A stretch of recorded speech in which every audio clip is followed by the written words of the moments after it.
आइए महसूस करिए जिंदगी के ताप को, मैं वाल्मीकियों की गली में ले चलूंगा आपको। हिंदुस्तानी भाषा के महान कवि अदम गोंडवी की कविता में बदलाव के लिए माफी के साथ यूपी के संभल की जो कहानी अब हम आपको दिखाने जा रहे हैं, उसके लिए अदम गोंडवी से अच्छे शब्द किसी के पास नहीं है। कहानी सिर के बाल काटने से जुड़ी है। अनुसूचित जाति के वाल्मीकियों के बाल काटने से शहर के सैलून वालों ने मना कर दिया है। वजह वाल्मीकियों की जाति। बीजेपी ने चुनाव से पहले कहा था जीते तो वाल्मीकियों का खोया सम्मान लौटाएंगे, पर अब ऐसा हुआ नहीं। फिर एक मुस्लिम सैलून वाले ने वाल्मीकियों के बाल काटने शुरू किए तो लोगों ने उसे भगा दिया। अब वाल्मीकि समुदाय कहता है वो धर्म बदल लेगा। विडंबना देखिए कि उसी संभल में राष्ट्रीय स्वयंसेवक संघ मुस्लिमों को अपने संगठन से जोड़ने के लिए कार्यक्रम कर रहा है, लेकिन इन वाल्मीकियों को कोई पूछ तक नहीं रहा। वाल्मीकि के रामायण के राम बीजेपी का प्राण हैं, पर उनके शासन में वाल्मीकि वंशज अपमानित और अछूत, धर्मांतरण को मजबूर। इस मजबूरी को आप मिटाइए, जातिगत छुआछूत से जन्मे धर्मांतरण की घंटी बजाइए। आइए महसूस करिए जिंदगी के ताप को, मैं वाल्मीकि की गली तक ले चलूंगा आपको। उसके गधों के, भेड़ों के, कुत्तों के बाल कटते हैं और वाल्मीकि कौम के बाल नहीं कटते। जिस गली में भूखमरी की यातना से ऊब कर मर गई फुलिया बिचारी एक कुएं में डूबकर। ऐसा है रॉकी जी, बाल कटेंगे, बाल कटेंगे कटेंगे, मतलब बाल तो कटेंगे, तो दुकान खुलेंगी गांव में तो कटेंगे। और मत करो वो कि एक काटेगा एक खोलेगा, ये गलत है। ये भी ये 1.5 महीना हो गया। चलो तो आप कटवा भैया। ना हम ना कटवा रहे, हम ना कटवा रहे। हम तो जब भी चले गए दुकानें बंद हो गई। है सधी सिर पर बिनौली कंडियों की टोकरी, आ रही है सामने से हर खुआ की छोकरी। इसका मतलब है तुमने दुकानें बंद कराई, तुमने मना करा। चलो हमने बंद कराई, हमने बंद करा दी। हम पे बुराई दे दो, समाधान तो हो जाए, समाधान तो हो जाए। संजू भाई ये बात देखो, सुनो, ये इस बात का समाधान, ये वाद विवाद का टॉपिक नहीं है, बेकार की बात है। आप जो है उन्हें तो करा देनी चाहिए, होनी चाहिए। नहीं जब पुलिस के ट्रक में आई जा रहे कर तुम समझे भी ना तो कहां से लाऊं ये बताया। परिवार से क्या काम मिल जाएगा भाई? समझो छोड़ के चले गए। हां समझो में है नहीं, प्लान कर गए। प्लान जो बाल बनाते थे वो। चल रही है छंद के आयाम को देती दिशा, मैं इसे कहता हूँ सरजू पार की मोनालिसा। तो कहीं क्या वो तो नहीं काटेंगे, ये कहती मेरे सामने गई, मैं था और वो नहीं। कैसी ये भयभीत है, हिरनी सी घबराई हुई, लग रही है जैसे कली बेला की कुमलाई हुई। आज से 50 साल पहले कोई पंडित यहाँ बैठता? मैं आपसे ये सवाल पूछ रहा हूँ, नहीं बताओ मुझे, नहीं बैठता। नहीं अब हम होला होला बदल रहे हैं। आज हम पानी पी रहे हैं तुम्हारे यहाँ, होला होला बदल। एक मिनट सुना, हम पानी पी रहे हैं, हो सकता है कल हम आपके साथ बैठ के खाने लगे, तो जो बदलाव चल रहा है अब हमें तुम्हें तो बदलना है यार, बदलना है। ये प्रयास तो हमारे लोगों का है। किनका? जो बदल दिया है। नहीं नहीं, आप नहीं बदल सकते सारे समाज को, आप सारे समाज को नहीं बदल सकते। कल को ये वाचाल थी, पर आज कैसी मौन है, जानते हो इसकी खामोशी का कारण कौन है?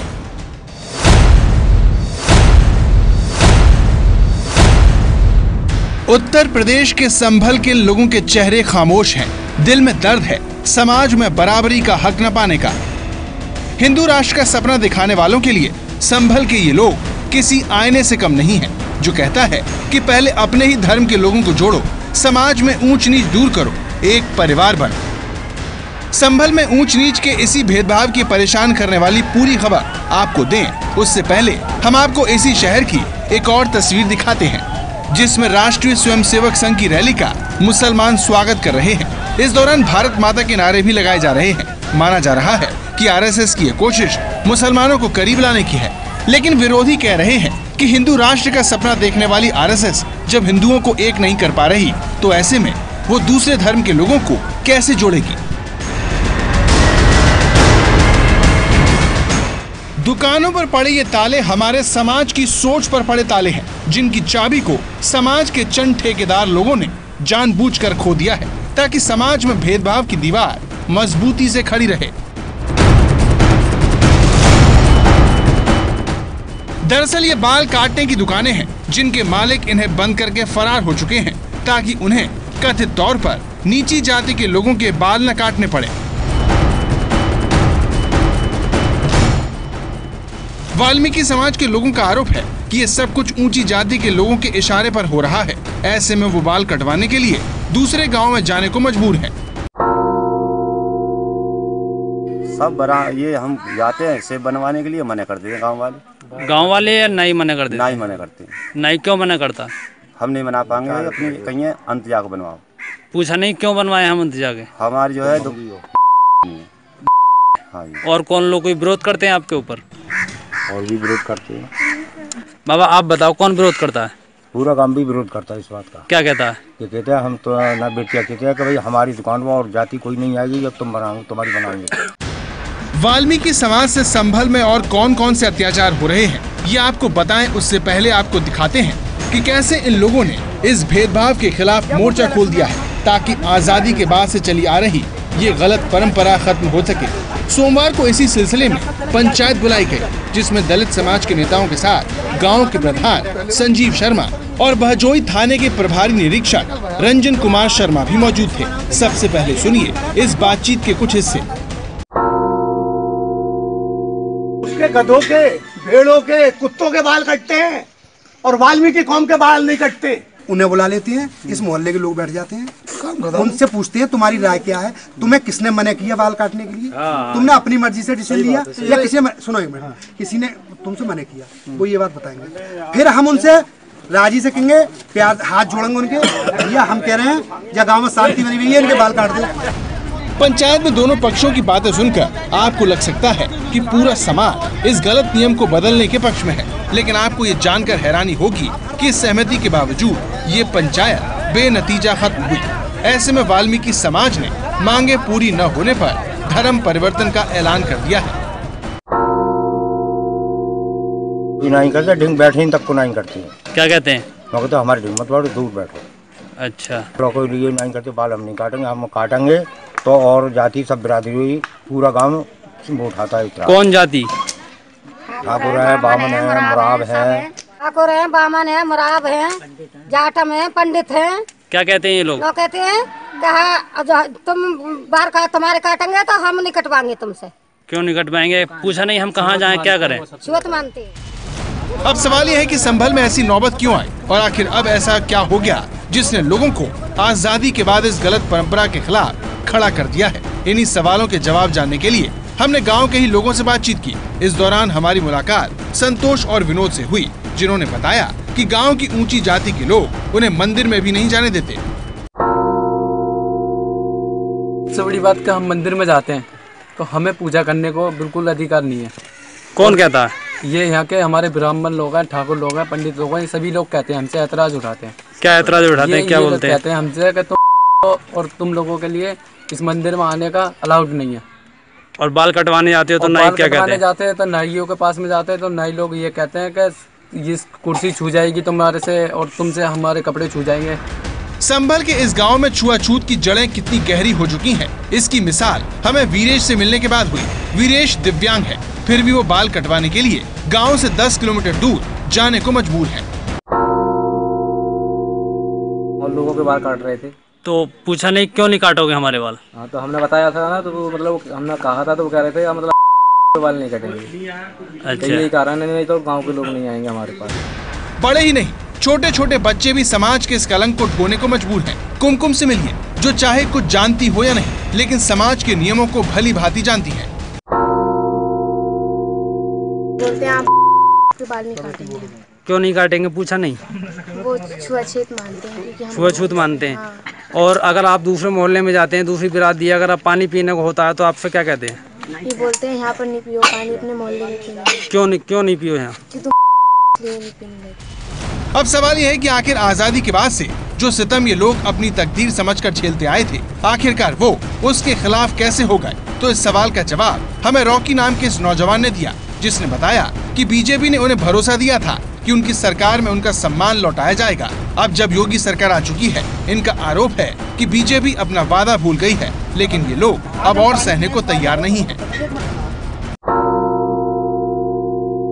सरकार में आने के बाद यहाँ भारतीय जनता पार्टी के लोग आए थे, इनसे कहा था कि हम आपके बाल कटवाएंगे, जो आपका मान सम्मान है वो दिलवाएंगे। वर्तमान की सरकार में जो है इनका रोजगार भी छीन लिया गया, और आज जब भाजपा सरकार से हमें उम्मीद थी कि हमारे बाल भी काटे जाएंगे, हमें मान सम्मान भी मिलेगा और ना इन्हें इनके बाल काटे जाएंगे। कहानी है 8 उन लोगों के खिलाफ SC एक्ट में मुकदमा दर्ज होगा और वो लोग जेल जाएंगे। जेल नहीं जाएंगे तो हम लोग इस पे धरना प्रदर्शन करेंगे और धर्म परिवर्तन करने की हमारी नौबत भी आ सकती है। हम बिल्कुल करने को तैयार हैं। समाज में वाल्मीकि लोगों की इसी विद्रोह की वजह से संभल के इस गांव में हालात तनावपूर्ण हैं। इन लोगों का आरोप है कि अब इन्हें पीछे हटने के लिए धमकाया जा रहा है। गांव की समस्या है कि वाल्मीकि लोगों के बाल नहीं काटे जा रहे। जब ये लोग बाल कटवाने जाते हैं, गए थे तो कह दिया गया कि तुम बाल नहीं काटे जाएंगे और तुम ज़्यादा ज़बरदस्ती हमसे करोगे तो तुम्हें अपने खेत पर अपने देखो खेतों में नहीं जाने देंगे। बाल काटने पर बढ़ते समाज में बढ़ते तनाव को कम करने के लिए पुलिस क्या कर रही है, ये जानने के लिए हम मुरादाबाद रेंज के DIG ओंकार सिंह के पास पहुंचे और पूछा कि पुलिस ने इस मामले में क्या कार्रवाई की है। उनके विरुद्ध मुकदमा वेरियस के एप्लीकेशन के आधार पर कायम किया गया और दूसरा काम ये किया गया कि वहाँ पर गांव में जाकर के पुलिस ने वहाँ स्थानीय जो लोग हैं उनके साथ में बैठ करके मीटिंग करके उनको समझाया गया। DIG के दावे और हकीकत आपके सामने है, लेकिन ये भी सच है कि योगी सरकार आने के बाद जातियों में टकराव का ये कोई पहला मामला नहीं है। इससे पहले सहारनपुर में दलित और ठाकुर समाज के लोग आमने सामने आ चुके हैं। यहाँ दबंगों पर दलितों के घर जलाने का आरोप लग चुका है। यही नहीं, पुलिस पर भी दबंगों का साथ देने का आरोप लगा था। दलितों पर अत्याचार के एक के बाद एक मामले आने के बाद अब विपक्ष भी सरकार को घेरने लगा है। जी से मेरा रिक्वेस्ट है कि इस तरह भेदभाव के तरीके से वो काम ना करके जो इन वादों पे उन्होंने सत्ता में जनता ने बैठाया है वो काम पूरा करें। और कानून व्यवस्था की धज्जियां उड़ गई है और लेकिन तब भी वो वाल्मीकि समाज को परेशान करना और इस तरह का भेदभाव करना ये नहायत ही शर्मनाक है। ये हाल तब है जब दलितों पर अत्याचार रोकने के लिए कानून में पिछले साल संशोधन करके इसे और सख्त बनाया गया, लेकिन फिर भी अपराध थम नहीं रहे। मायावती की सरकार आने पर हरिजन एक्ट लाया गया जिसमें कठोर सजा का प्रावधान किया गया, लेकिन इसके दुरुपयोग के आरोप लगे। बावजूद इसके केंद्र सरकार ने SC/ST एक्ट को संशोधित किया, जिसके मुताबिक दलित और आदिवासियों के खिलाफ होने वाले अपराध के मामले में आरोपी को ही साबित करना होगा कि वो दोषी नहीं है। संशोधित एक्ट में 17 नए अपराधों को शामिल किया गया, जिसके आधार पर 6 महीने से लेकर 5 साल तक की कैद हो सकती है। इतने कड़े कानून के बावजूद देश में दलितों पर अत्याचार थमने का नाम नहीं ले रहे। खासकर उत्तर प्रदेश में तो दलितों की हालत शोचनीय है। नेशनल क्राइम रिकॉर्ड्स ब्यूरो के अनुसार साल 2014 में पूरे देश में दलितों के विरुद्ध 47,064 अपराध घटित हुए। इनमें से 8,075 मामले अकेले उत्तर प्रदेश में दर्ज हुए। यूपी में दलित उत्पीड़न के हर रोज औसतन 20 मामले दर्ज किए जा रहे हैं। देश भर में दलितों के खिलाफ होने वाले उत्पीड़न के मामले में अकेले यूपी की हिस्सेदारी 17% से ज्यादा है। नेशनल क्राइम रिकॉर्ड ब्यूरो के मुताबिक उत्तर प्रदेश में दलितों की हत्या की दर देश में दलितों की हत्या की दर से 2 गुनी है। आंकड़े बता रहे हैं कि सिर्फ कानूनों को कड़े करने से कुछ नहीं होगा, सरकार को इस मामले में नए सिरे से पहल करनी होगी। तब जाकर समाज में दलितों को उनका उचित स्थान मिल पाएगा और समाज में भेदभाव खत्म हो सकेगा। और अब कश्मीर के श्रीनगर से आई तस्वीरें आपको दिखाते हैं, जहां आज महिलाओं के हंगामे में फंस गई थी मुख्यमंत्री महबूबा मुफ्ती। हंगामे की ये तस्वीरें श्रीनगर के शेर कश्मीर इंटरनेशनल कॉन्फ्रेंस सेंटर की हैं। तस्वीरों में आप देख सकते हैं जम्मू कश्मीर की मुख्यमंत्री महबूबा मुफ्ती को कैसे मंच के पीछे से सुरक्षाकर्मी निकाल कर ले जा रहे हैं। कॉन्फ्रेंस सेंटर में सेल्फ हेल्प ग्रुप से जुड़ी कश्मीर की महिलाओं के लिए सरकारी कार्यक्रम था। महबूबा यहाँ पहुंची तो दक्षिण कश्मीर से आई महिलाओं ने उनके खिलाफ नारेबाजी शुरू कर दी, जिससे अफरा तफरी मच गई। 5 साल में एक बार नहीं, राष्ट्र निर्माण में रोज करो मतदान। घंटी बजाओ। गूगलवादी याददाश्त की घंटी बजा रहे महाराष्ट्र के भिलार गांव की कहानी कल हमने आपको दिखाई थी। गूगल आधारित ज्ञान की देश की जनता ने भी घंटी बजा दी है। बहुत ही महत्वपूर्ण विषय आपने उठाया है कि आने वाले बच्चों को भी, आने वाली जनरेशन को भी वही दिन, वही किताबों का दौर, वही शिक्षकों का ज्ञान वापस लाना होगा। नहीं तो इस गूगल, फेसबुक, ट्विटर, व्हाट्सएप की वजह से हम अपनी सभी ज्ञान धारा को भूलते जा रहे हैं। आज के ज़माने में कोई भी मेहनत करने की जरूरत नहीं है, एक सर्च करो और सब कुछ मिल जाता है। लेकिन ये हैबिट्स हम युवाओं के लिए अच्छी नहीं है। रीडिंग हैबिट्स बहुत जरूरी है। जैसा कि आप जानते हैं कि अच्छी पुस्तकें मनुष्य के सच्चा साथी होते हैं और आपके चैनल द्वारा किया जा रहा कार्य अत्यंत सराहनीय है, जो आप युवा वर्ग को पुस्तकों की तरफ आकर्षित कर रहे हैं। 8422840000 पर आप भी अपने वीडियो संदेश भेजिए।